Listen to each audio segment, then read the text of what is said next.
시작하게 되는데 같이 제가 먼저 기도하고 시작하겠습니다. 하나님 아버지 감사합니다. 주님께서 특별히 교회 가운데 창세기를 통하여서 하나님의 모든 이런 창조 질서를 알게 하시고 또 배우게 하시는 것을 감사합니다. 말씀으로 천지를 창조하신 그 하나님의 창조적인 역사하심이 말씀을 듣는 모든 분들에게 나타나게 하여 주시옵소서. 피곤치 않게 하시고 세임과 능력도 허락하여 주시옵소서. 예수님 이름으로 기도합니다. 아멘. 제가 간단하게 소감 가이드를 하고 시작하겠습니다. 제가 지금 혓바늘이 많이 돋아서 발음이 좀 안 좋습니다. 양해 부탁드립니다. 창세기는 크게 보면 창세기 1강 내용의 창세기 이 책에 대한 가이드 서론이 있나요? 설명하시나요? 혹시 1강 최근에 들으신 분요? 호재형제님 혹시 책 앞에 있는 그 서론 설명하셨나요? 서론 제가 책을 가지고 한 게 아니어가지고. 그래요? 네. 어쨌든 네, 창세기는 그죠? 설명 간단하게 해야 되는데요. 창세기부터 창세기, 레위기, 민수기, 신명기 맞나요? 창세기, 출애굽기, 레위기, 민수기, 신명기. 이 5권은 원래 한 권의 책입니다. 쭉 연결되는 원래 한 권의 책이고요.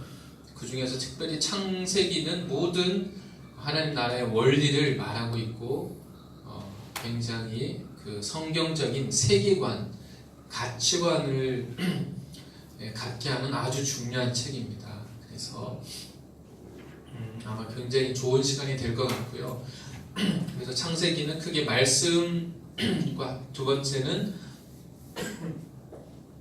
소감 훈련입니다. 그래서 소감을 쓰는 데 있어서 첫 번째는 소감을 쓰실 때 이 강의를 통해서 하나님이 나에게 주신 말씀이 뭔지, 하나님이 나에게 새롭게 깨닫게 해주시고 터치해 주신 말씀이 있으시면 그걸 먼저 이렇게 붙잡고 그 말씀을 중심으로 쓰시면 됩니다.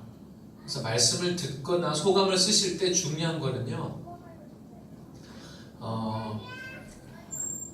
어떻게 보면 마음을 이렇게 그냥 비우시는 게 제일 좋습니다. 바꿔 말하면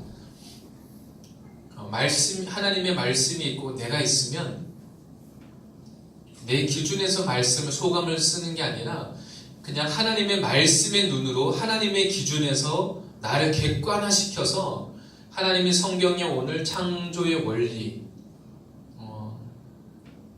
예를 들면 이혼에 대한 내용을 다룬다고 하면요, 예를 들면 그런 문제가 있으면 나는 지금 이런 상황인데 하나님이 나의 이런 상황에 대해서 뭐라고 하시지? 그런 관점보다는 그냥 성경은 제일 베이직한 원리로 돌아가서 원리에서 말하거든요. 그러니까 나의 문제 중심으로 이걸 보시면 그것보다는 그냥 하나님의 관점에서 객관화시켜서 하나님의 관점에서 어떻게 말씀하시는지, 이혼을 어떻게 바라보시는지 내가 하나님 편에 서서 나를 바라보시면 그 문제가 아주 클리어합니다. 어떻게 해야 될지 답이 나옵니다. 근데 우리는 내 기준에서 말씀을 들으면 내 상황에 안 맞을 것 같은 것을 미리 다 이렇게 쳐내거든요. 그러면 말씀 중심으로 적용하는 게 어렵습니다. 이건 평소에 모든 말씀을 들을 때 어떤 나의 문제 중심으로 말씀을 들으면 오해가 생깁니다. 그래서 그것보다는 하나님 중심으로 말씀의 눈으로 객관화시켜서 나를 바라보는 게 필요합니다. 이것이 굉장히 성숙한 태도입니다. 그래서 대부분 말씀을 듣는 것이 어려운 이유는 이 부분 때문입니다. 그리고 사람들이 신앙을 오래 하셔도 이게 잘 안 됩니다. 그래서 첫 번째는 그런 관점에서 말씀 중심으로, 하나님 중심으로, 하나님의 성품을 중심으로 내 자신을 바라보고 묵상하면 좋습니다. 그래서 데살로니가 전서에는 하나님의 말씀을 받을 때 이게 사람의 말이 아니라 사람의 말이면 무시해도 됩니다. 시대적인 기준의 가치관이면 꼭 상관이 없습니다. 하지만 이것이 하나님의 말씀이라면 능력이 있습니다. 그래서 이 말씀대로 하면 이 말씀이 능력이 나타납니다. 그래서 그런 믿음을 가지고 말씀을 듣고 소감을 쓰시면 되고요. 두 번째는 십자가 중심이죠. 십자가 중심은 하나님 어떤 말씀을 주셨으면 이 말씀 전후 내가 이 말씀을 깨달은 그것을 중심으로 해서 내가 하나님의 말씀이 없을 때는 이러이러한 삶을 살았는데 말씀을 빛을 받고 보니까 하나님의 뜻과 진리를 모를 때는 나의 삶이 말씀을 통해서 볼 때 이런 삶이었는데 말씀을 통해서 비추어 보니까 그리고 말씀을 믿음으로 받고 나니까 내 삶이 말씀을 통해서 어떻게 변화됐습니다. 이것이 소감에 드러나야 됩니다. 이것이 잘 드러날수록 말씀의 능력이 내 안에 역사한 것이죠. 말씀을 듣기 전에는 항상 내가 예를 들면 누군가를 용서하지 못하면서 나는 내가 옳다고 생각했습니다. 그런데 용서에 대한 말씀을 듣고 나니까 그 사람을 용서하는 마음과 더불어서 그런데 그 사람을 정죄하고 판단했던 내가 잘못되었구나. 내 가치관이 변화되었습니다. 그래서 이 말씀을 중심으로 말씀 전과 후가 달라지는 거죠. 말씀을 통해서 내 스스로 용서할 수 없는 내 자신을 말씀 앞에 굴복이 되는 것이죠. 그래서 이런 소감은 말씀을 통해서 나에게 일어난 어떤 변화, 가치관의 변화, 생각의 변화, 어떤 행동의 변화, 이것이 잘 드러나야 됩니다. 세 번째는 말씀을 들으시고 나서 올려주시겠어요? 아마 끝나면 옆에 계시는 분과 두세 분씩 서로 함께 교제하시면 되는데 교제하실 때는 그리고 소감을 쓸 때도 마찬가지입니다. 이것은 매주 셀이나 다른 교제도 마찬가지죠. 우리가 말씀으로 교제 나눌 때는 너무 상대방을 의식하지 않으셔도 됩니다. 그래서 하나님 앞에서 나를 이 구절을 같이 한번 읽어보겠습니다. 요한 1서 1장 7절 9절입니다. 시작. 그가 빛 가운데 계신 것 같이 우리도 빛 가운데 행하면 우리가 서로 사귐이 있고 그 아들 예수의 피가 우리를 모든 죄에서 깨끗하게 하실 것이요 만일 우리가 우리 죄를 자백하면 그는 미쁘시고 의로우사 우리 죄를 사하시며 우리를 모든 불의에서 깨끗하게 하실 것이요. 아멘. 이 말씀을 믿으셔야 됩니다. 그래서 우리가 서로 그냥 내가 지금 듣는 교제하는 상대방 앞에서 교제하는 게 아닙니다. 말씀을 듣고 우리가 함께 소감을 나누고 또 이렇게 하는 것은 사람을 생각하면 절대 우리가 교제가 안 됩니다. 그래서 내가 예수님 앞에서 이런 말씀을 통해서 깨달은 은혜, 나의 잘못된 부분을 빛 가운데 오픈하고 교제할 때 성경적으로 영적으로는 오늘 주일 말씀처럼 사람 앞에 하는 것이 아닙니다. 영적인 원리는 하나님 앞에서 나의 죄를 자백하기 때문에 이 죄를 빛 가운데 폭로하는 겁니다. 그렇게 될 때 하나님께서 우리의 그런 믿음과 마음을 보시고 우리의 그 죄를 사하시고 깨끗게 하십니다. 그래서 이렇게 빛 가운데 교제할 때 우리의 마음은 내 안에 있는 이 죄를 미워하는 마음을 가져야 됩니다. 이것이 굉장히 중요합니다. 어떤 죄가 끊어지고 회개가 되려면 그냥 단순히 사람 앞에 말한다고 해서 되는 게 아니고요. 이렇게 교제하기 위해서는 어떤 마음이 필요할까요? 우리 안에 죄를 미워하는 마음이 들어와야 됩니다. 그래서 이 죄를 미워하는 마음으로 말씀을 통해서 내가 과거 이런 잘못된 모습이 있었는데 말씀을 듣고 나니까 그것이 잘못된 것 같습니다. 내가 이 죄를 미워합니다. 이것을 바꾸기 원하고 끊기 원합니다. 그것을 믿음으로 교제하고 할 때 예수님의 피가 우리를 깨끗하게 하십니다.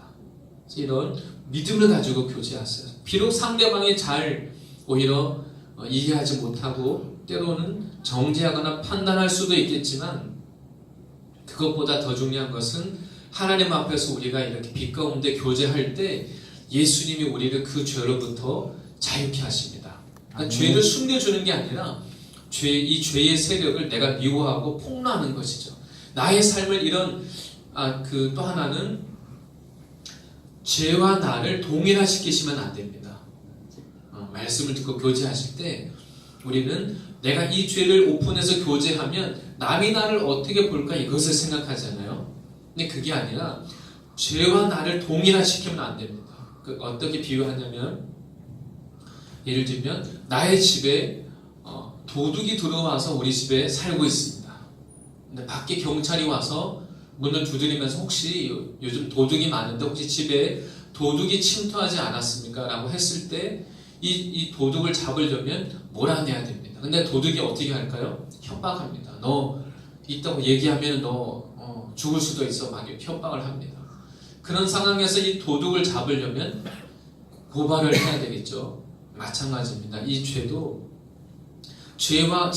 이 죄가 나의 삶에 들어와서 지금까지 살고 있었지만 이거를 나와 동일화해서 계속 보호하는 게 아니라 진리를 깨닫고 말씀을 듣고 알게 됐으면 이것을 내가 아닙니다. 나와 이 죄를 분리시켜서 이 죄의 세력을 몰아내야 됩니다. 그래서 이 죄와 나를 동일화시키면 말씀 듣는 게 어렵습니다. 왜냐하면 줄 예배 들을 때도 죄와 나를 동일화시키면 말씀을 들을 때 이 죄에 대해서 말씀하는 게 아니라 나에 대해서 공격한다고 생각합니다. 내가 지금 이 죄의 편에 서 있는 겁니다. 근데 이 죄를 끊으려면 몰아내려면 나와 이 죄를 분리시켜서 지금 하나님이 이 죄에 대해서 책망하는 말씀을 주시는 것은 이 죄를 몰아내려고 하시는구나. 그래서 나와 죄를 분리시켜서 내가 이 죄를 미워하는 편에, 이 죄를 몰아내는 편에 서야 됩니다. 이것이 오래 내 삶에 들어와 있어서 나와 분리가 잘 안 될 수도 있습니다. 그러니까 기도할 때나 또 말씀을 듣고 하실 때 오래된 이 죄의 문제일수록 나의 인격 속에 들어와 있습니다. 근데 이거를 분리시키셔서 이 죄의 세력을 몰아내셔야 됩니다. 그것이 말씀을 듣고 교제할 때 이런 마인드를 가지시면 도움이 됩니다. 네 번째는 그래서 이런 소감을 쓰시고 하실 때 말씀을 통해서 아직 변화되지 않은 점들도 분명히 있을 겁니다. 그런 점들에 대해서도 하나님 앞에 변화될 것에 대한 믿음을 가지고 믿음으로 선포하세요. 지금까지는 이런 모습이 있었고 변화가 잘 되지 않았지만 오늘 이 말씀을 통해서 이제 내 삶이 어떻게 변화될 것을 선포합니다. 이렇게 쓰시고 또 앞으로 어떻게 해야 될지에 대해서 구체적인 결단과 행동이 있을수록 더 이것이 힘이 있겠죠. 내 삶에 그냥 말씀대로 그냥 앞으로는 그러지 않겠습니다가 아니라 말씀을 통해서 내가 앞으로 어떻게 하겠습니다. 구체적인 결단을 하시는 것이 좋습니다. 그리고 소감의 마지막은 하나님의 성품과 또 하나님이 주신 은혜를 다시 생각하면서 감사하고 찬양하고 이렇게 마무리하시면 되겠습니다. 이런 내용으로 소감을 쓰시면 되고요. 5가지 기억하시면 되겠습니다. 소감에 대해서. 그래서 한 주간 오늘 들으신 말씀으로 다음 주 오실 때 내셔도 되고 아니면 메일 주소로 토요일 날 보내주셔도 되고요. 그렇게 하면 되겠습니다. 시작할까요? 준비되셨으면 시작하겠습니다. 오후 점심 식사하시고 난 시간이어서 조금 피곤하실 수 있는데 피곤하시면 좀 이렇게 움직이시고 일어나서 들으시기도 하고 하시면 좋겠습니다. 놀라운 시간 될 줄 믿습니다. 아멘. 네. 시작하겠습니다.